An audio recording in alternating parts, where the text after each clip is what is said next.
बोल. तर आपण जी कारवाई सुरू केली आहे सध्या लोकांकडून त्याचं स्वागत होत आहे, कारण सीएम साहेबांनी स्वतः तुमचं हे केलंय, रिॲक्ट केलेलं आहे. कशा पद्धतीने आता पुढच्या वेळेस आपली कारवाई सुरू राहणार आहे?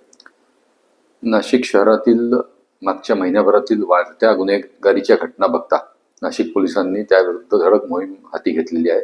आणि कुठलाही गुन्हेगार असो, छोटा असो व कितीही मोठा असो, तर कोणीच यातून सुटणार नाही याची दक्षता आम्ही घेत आहोत.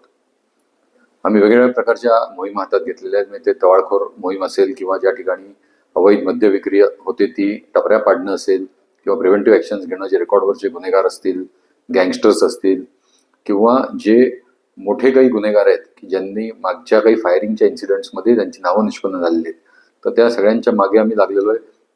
त्यातील अनेक जणांवर आम्ही कारवाई केलेली आहे.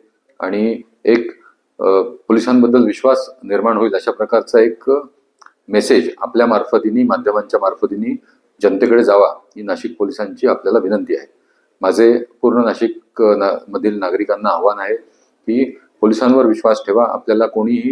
आपल्याला काही बॅनर लावून, रील्स बनवून असं जर भासवत असेल की मी फार मोठा भाई आहे, मी फार मोठा सरकार आहे, मी फार मोठा बॉस आहे आणि सगळं मीच चालवतो, तर आपण फक्त येऊन एकदा आम्हाला त्याच्याबद्दलची आपली तक्रार सांगा आणि आम्ही त्याच्यावर योग्य कडक कारवाई करू याचं आश्वासन आम्ही तुम्हाला देतो. सर,